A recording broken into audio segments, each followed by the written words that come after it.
Hi, welcome again to Applied Calculus. Today we are going to learn about infinite limits and limits at infinity.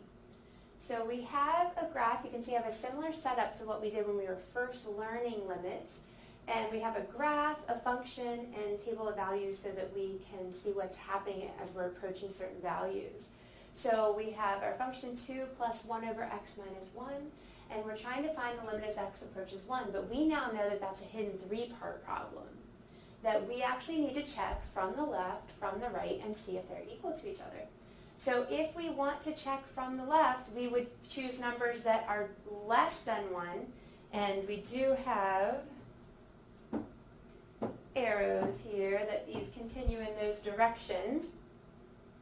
So we want to be less than 1, but getting closer and closer to 1. So remember, we'll start about 1 unit away and then get closer and closer. So if I plug 0 in here, you can see I would have 2 plus 1 over 0 minus 1.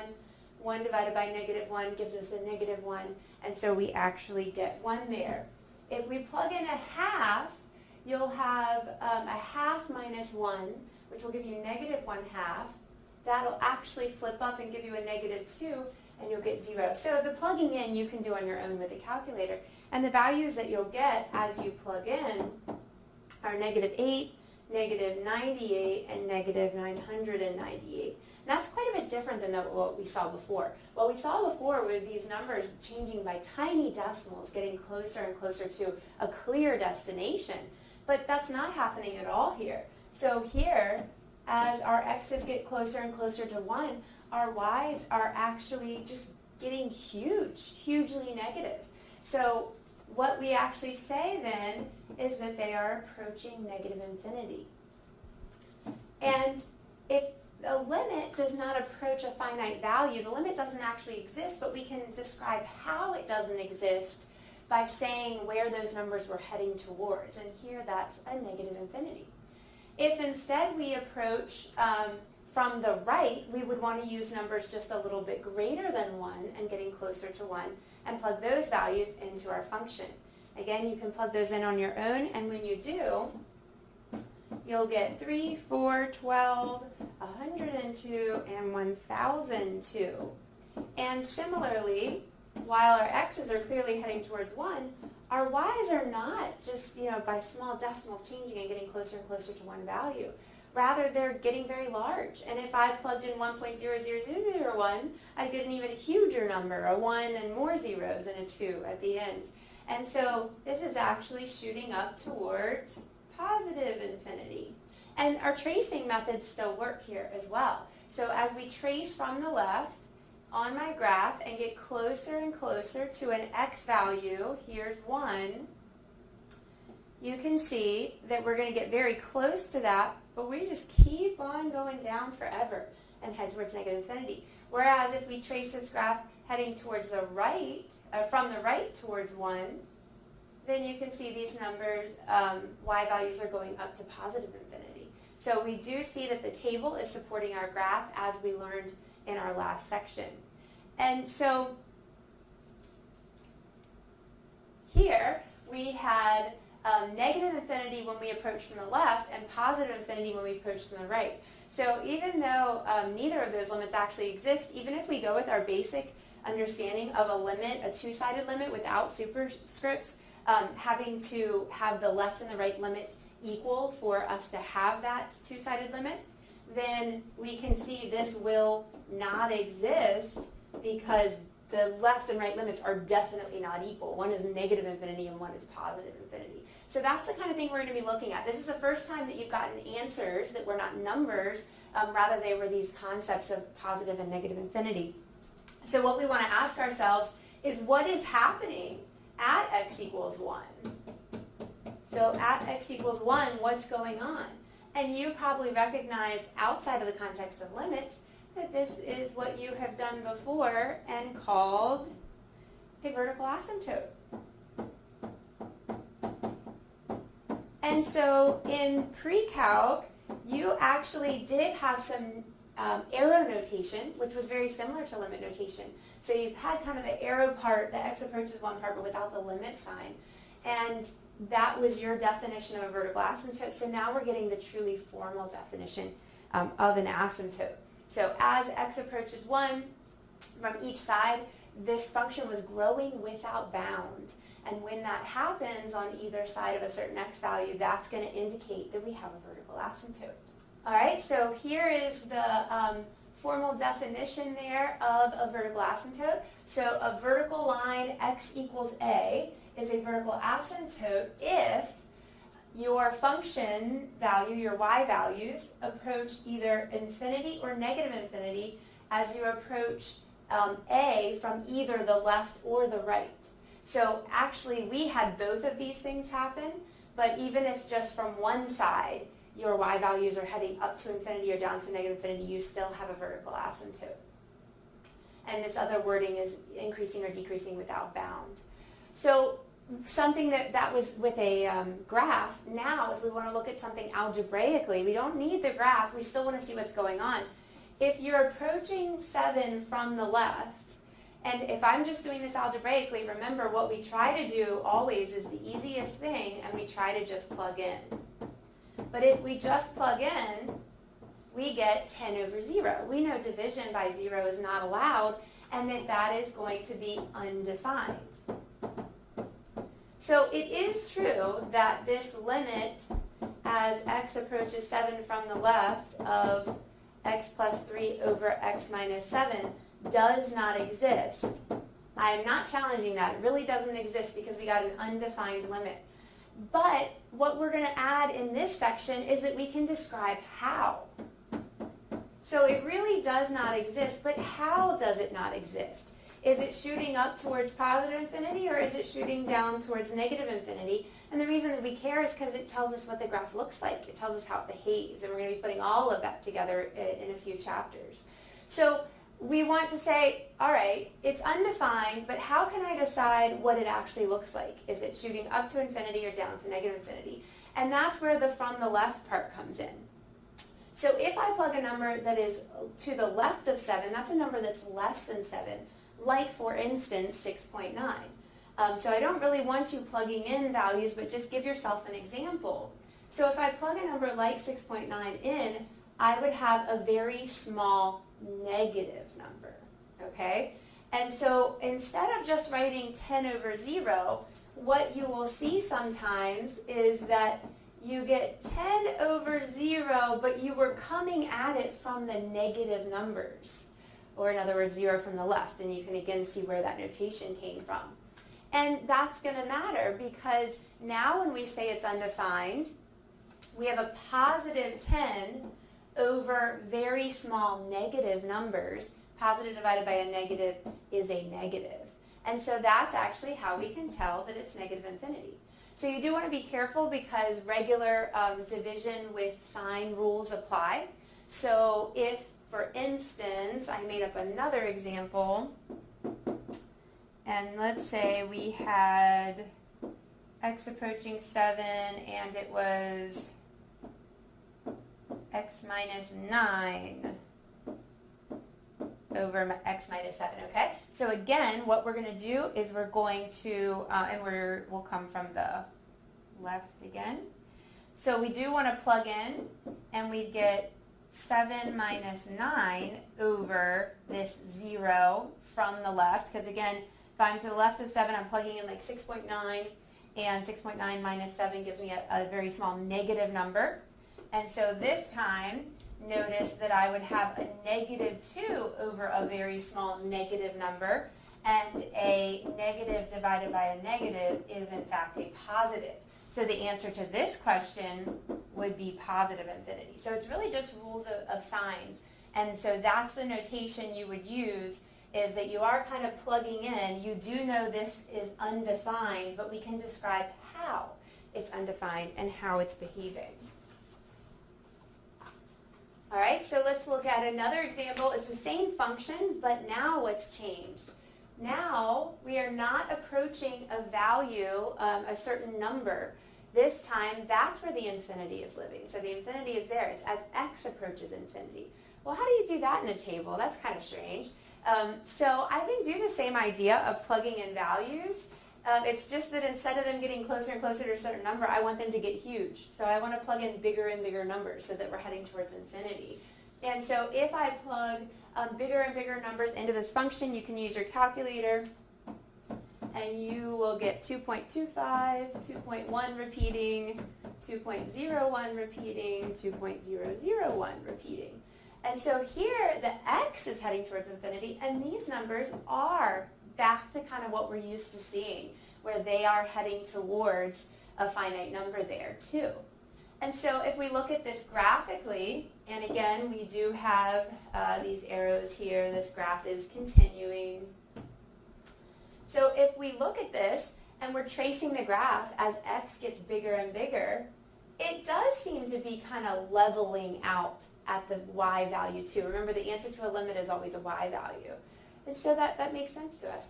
All right, so then now I'm going to do a separate problem. So there's no checking from the left and right of that because there's no being to the right of infinity, right? So separate problem, the limit as x approaches negative infinity. So I would want to plug in numbers that are getting closer and closer to negative infinity, so hugely negative numbers. And if I plug in some of those, I'll get 1.83, 1.90 repeating, 1.9900 repeating, and 1.999000 repeating. And so I do see that these numbers are getting closer and closer to the number 2. And again, I can check it graphically. I'd like to get to where I don't have to do all that table mess anymore, right? So I'm going to trace it as my x's get hugely negative. And I do see that it seems to be kind of a leveling out at the value 2. So what does that mean? What is happening at this time y equals 2? There's clearly something happening there. And it turns out that what we have is a horizontal asymptote.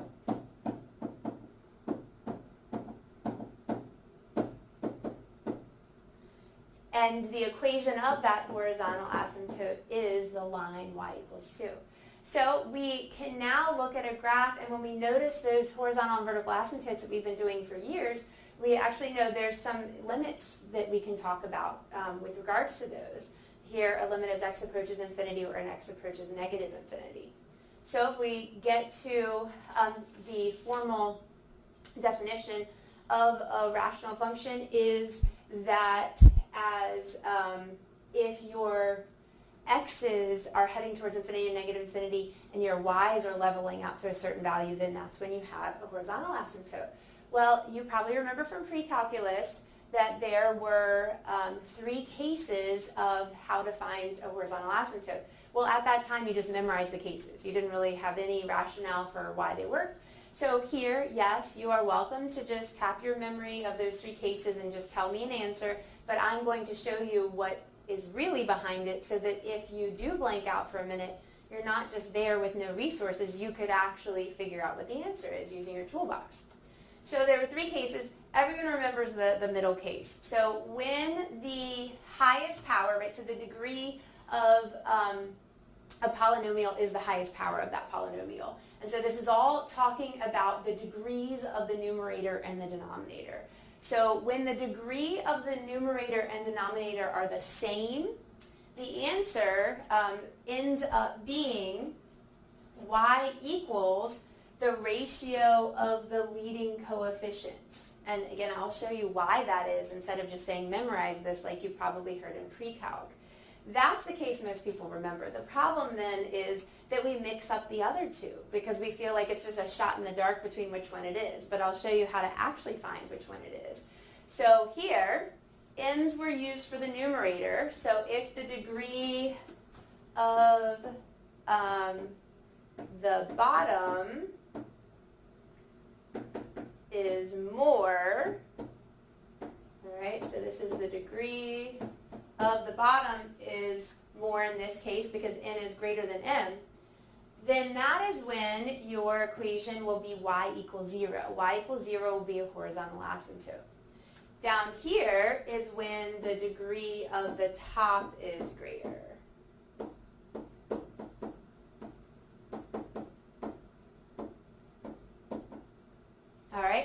degree of the top is greater, that's actually when you're not going to have a horizontal asymptote at all. Now in pre-calculus you went into another little subcategory that if the degree of the top was exactly 1 more than the degree of the bottom, then you would have a slant asymptote. We are not going to get into slant asymptotes. You're welcome.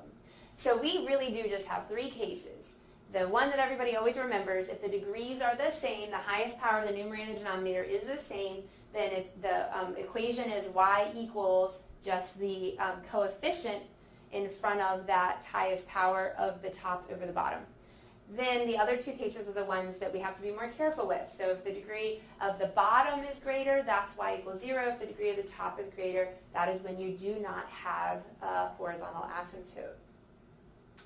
So how can we evaluate a limit at infinity? And so what we're going to see is that taking a limit as x approaches infinity of a function is a way to find its horizontal asymptote. So how can we actually evaluate this and not just be using that memorization of those 3 cases? What we're going to do is divide both the numerator and the denominator by the highest power of the denominator. Let's see, highest powered term, let's say, of the denominator, and simplify.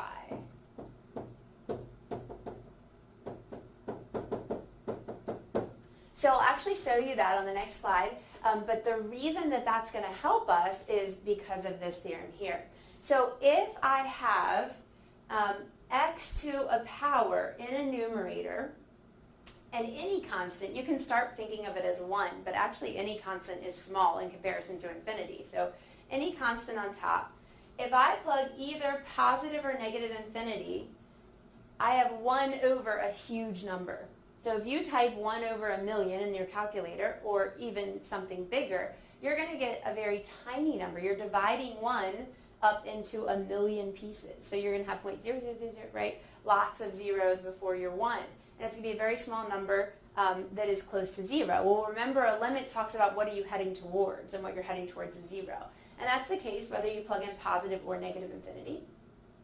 Whereas, if you multiply a number by infinity, then it's going to still be infinity, right? When you used to argue with your little brother or sister and say, you know, infinity plus infinity, infinity times infinity, right? You're just going to get a bigger and bigger number. So those are going to be the key, because by dividing, we're going to get some terms that look like this, and we're going to be able to zero out those terms and figure out what the rest is. So let's look at what one looks like. So we look at the degree of the denominator, and the highest power we see is that 5, that x to the 5th. So what we're going to do is we're really dividing numerator and denominator by the highest power of the denominator. And the reason this is all okay is because that's just a really weird looking version of 1. Right? 1 over x to the 5th over 1 over x to the 5th is just a version of 1. And so you don't have to show quite this many steps, but I will the first time. What we end up having is 2x to the 4th. So I need to distribute now this 1 over x to the 5th to every single piece. That's what we're doing here, because you multiply numerators and you multiply denominators when you multiply fractions. So we have 2x to the 4th over x to the 5th minus 3x squared over x to the 5th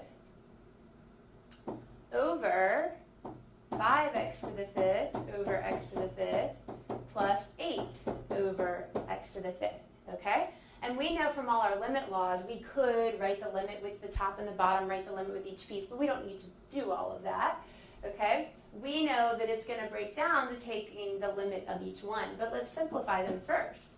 So we have the limit as x approaches infinity of 2 over x when we simplify the first term, minus 3 over x squared when we simplify the second term.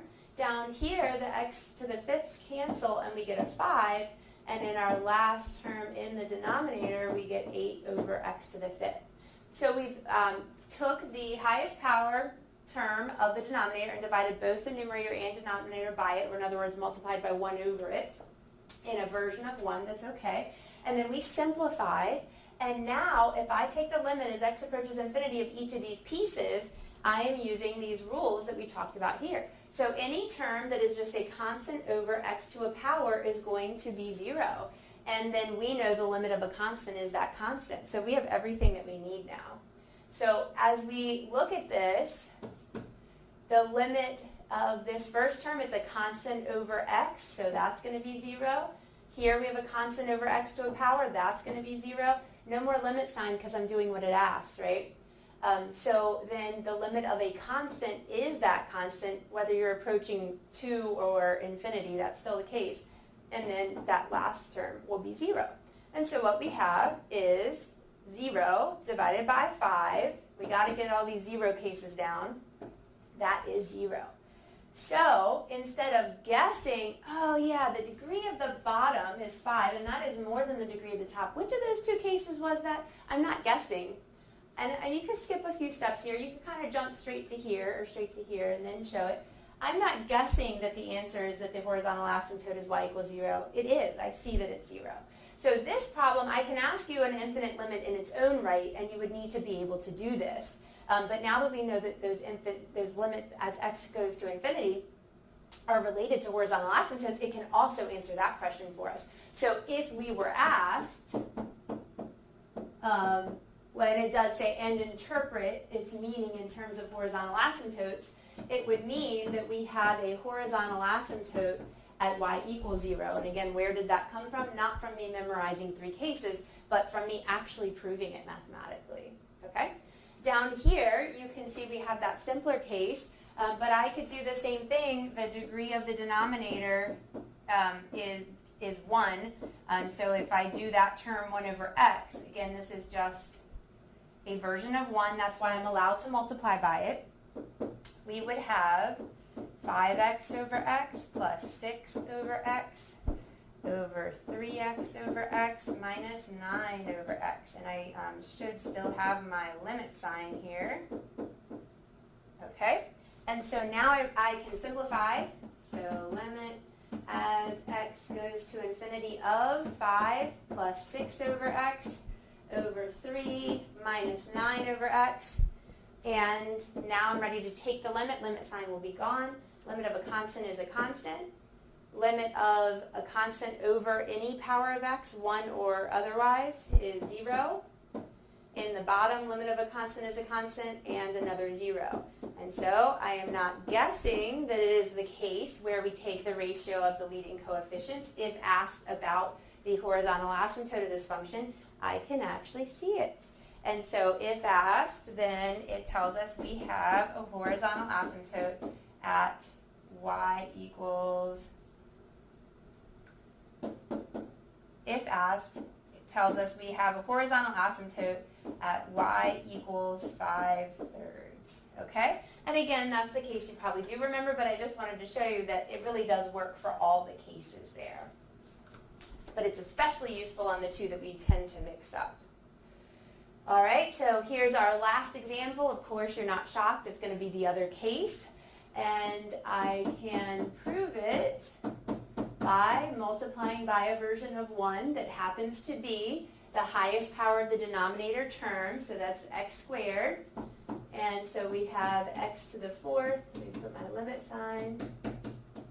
X to the 4th over x squared over x squared over x squared plus 6 over x squared. And so we have the limit as x approaches infinity of x squared over 1 plus 6 over x squared. So this will be something we haven't seen yet. When I go to take these limits, I do have the limit of a constant in the bottom. I do have the limit of a constant over a power of x in the bottom. So we've talked about those.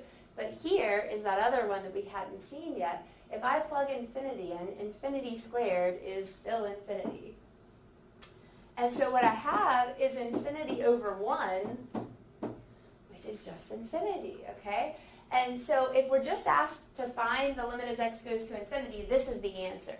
But if we're also asked, as we are here, to talk about horizontal asymptotes, then that one, when I didn't get a nice number, right, so in one of the examples I got 0, and one of the examples I got 5/3, those ended up being the equations of those horizontal asymptotes. Here I got infinity, and that's our indicator that we have no horizontal asymptote, okay?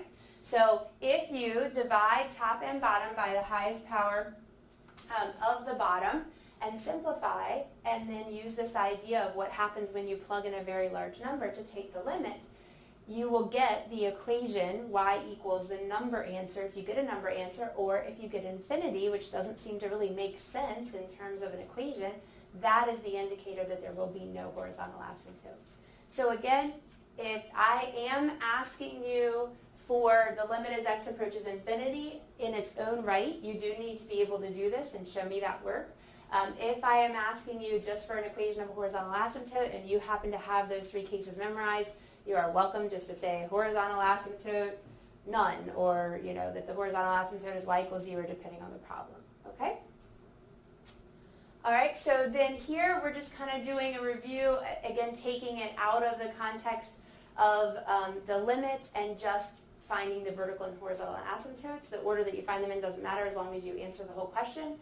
So for horizontal asymptotes, since that's the one we just talked about, notice here the degree of the numerator is 2, the degree of the denominator is 2, and so that's the case where the degrees are equal, and the answer then is y equals the ratio of the leading coefficients. There's a hidden 1 here, and so y equals 5/1, or in other words, y equals 5. So do notice that this is an equation. A lot of times students will just tell me 5.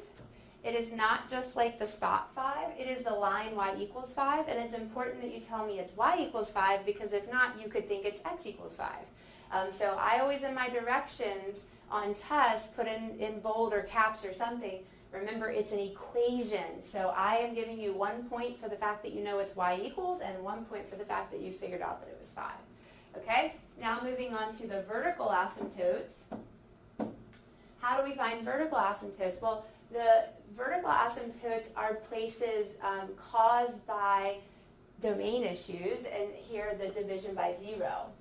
So for a vertical asymptote, we do need to make sure nothing cancels between the numerator and the denominator, but then we're just setting the denominator equal to 0. So first we need to factor everything just in case something does cancel with the numerator. So this actually does factor. I don't know that it'll end up canceling, but it does factor. So I have 5x and x are the only ways that can break down, and 5 and 1 are the only ways this can break down, but where I put the 5 and the 1 matters, right, to get the 26 in the middle. And if I'm going to multiply to a positive but add to a negative, both of these must be negative. And I actually want to get up to high numbers like 26, so I'm going to need my big number to get grouped with that big number. So I get negative 25 and then a negative 1. That will give me the negative 26. So please take the couple seconds to, at least in your head, FOIL this back out and make sure it is what you started with, because a lot of times a simple factoring error is what makes a calculus problem hard, because now you think I've given you terrible numbers when I actually hadn't if you had factored it right. So we factored the numerator. Now we're factoring the denominator. And let's see, if we do x minus 5, x plus 2, that should do it. So just to check, x squared minus 5x plus 2x does give me a negative 3x, and negative 5 times 2 does give me a negative 10. So it turns out that something does cancel here. And so what cancels here is this x minus 5 factor. And again, I'm not going to use the numerator otherwise to answer this, but if there is a common factor in the numerator and the denominator, it is not the location of a vertical asymptote, it is actually the location of a hole. So I'm not asking you to find the holes here, but you have to know that it is not a vertical asymptote. So whatever makes a factor that cancels between the numerator and denominator 0, that is the location of a hole. So we actually have a hole at x equals 5, because that's what I would get if I set x minus 5 equal to 0 there. And so that's not going to be the location of a vertical asymptote. Then, once simplified, I set the denominator equal to 0. All right, so that means all I have left to set equal to 0 is the x plus 2 term, and so I have a vertical asymptote at x equals negative 2. All right, so that's just a review about this. Again, it is, a lot of times we kind of memorize the short version. Oh, to find the vertical asymptote, set the denominator equal to 0. Yeah, except if something canceled with the numerator, you do have to consider that first. So what textbooks say is once it's in lowest terms, and that's what we were doing here. So we were canceling. I didn't ask you that there was a hole there, but just so you know, that's what's happening, and it is not a vertical asymptote at x equals 5. Only once we've simplified and gotten it to lowest terms do we set the bottom equal to 0, and here our vertical asymptote is negative 2.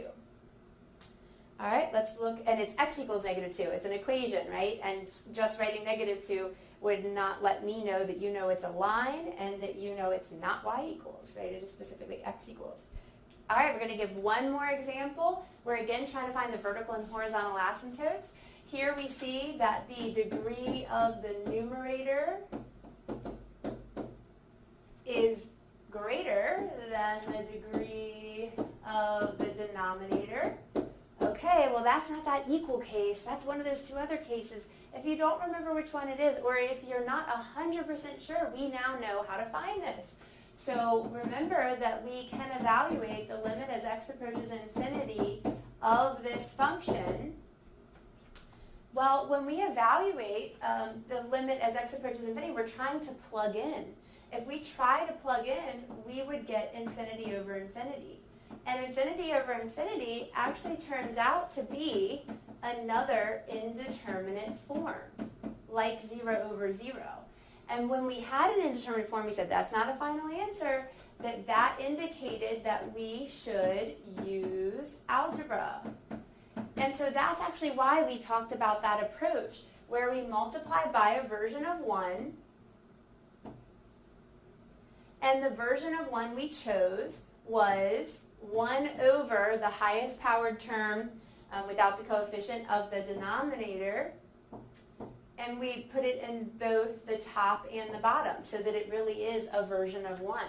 So the reason that we were doing that is because we've now approached another indeterminate form, not a final answer. It indicates to use algebra. Here our algebra is to multiply by a version of 1 because it turns out to simplify things. So we have the limit as x approaches infinity of 5x squared over x minus 3 over x. And we're going to simplify that. So we have 5x in the numerator, and we have 1 minus 3 over x in the denominator. Now we're ready to actually take our limit. So when we take the limit in the bottom, we have the limit of a constant, and we have the limit of a constant over our value. But in the top, what do you think 5 times infinity is? Right? It's still infinity. So we have infinity over 1, which is infinity.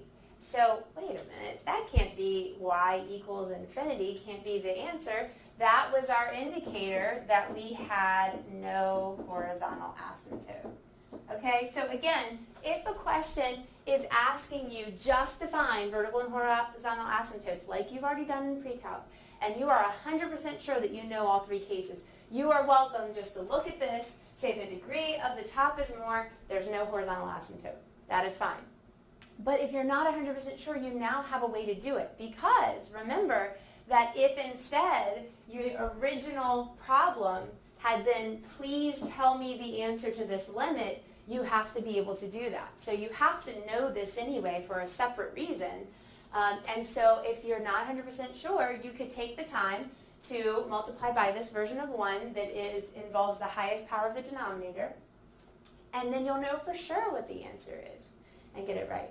So in this section, you are doing some limits as x approaches infinity, some limits as x approaches a number from the left or the right, and the answer ends up being infinity or negative infinity. So it still doesn't exist, but that helps describe how and so what it looks like. And then you also had kind of just a nice review of vertical and horizontal asymptotes, and so that you could see the connection between these infinite limits and limits in infinity and those vertical asymptotes that you've already known about. Thanks for joining me.